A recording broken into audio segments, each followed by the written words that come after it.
Kunata ime ka një pyetje për ju. Pajt, bismillah. Thot se vjerri i saj e ka mallkuar shumë djalin e tij duke i thënë që ta sill Zotin e Vlad. Dhe pas një kohë atij i vdiq vajza 11 vjeçe, domethënë mbesa e plakut. Kunata mendon se kunatit i vdiq vajza për shkak të mallkimit të vjerrit dhe dëshiron të di nëse vdekja ka ardhur nga mallkimi i vjerrit dhe a vazhdon ky mallkim apo duhet ta ndërpresi ai duke u tërhequr nga mallkimi.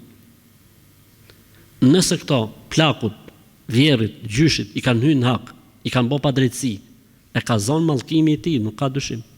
Dhe ky mallkim do të vazhdojë derisa të tërhiqet plaku prej mallkimit.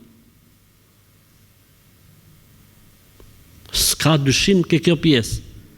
Të hysh në hak prindit, babës ose nonës, të mallkojë ai me shpirt, po vallai nuk bën hajër as në këtë botë as në botën tjetër. Kështu që nuk është puna vetëm ke ky fëmijë që ka ndruar jetë, po do të jetë kjo gjithë. Kështu që këta duhet pendohen radh parë mes tyre dhe Zotit. E dyta duhet i kërkojnë hallallikun dhe duhet ta kënaqin plakun me çdo lloj forme që të tërhiqet nga mallkimi.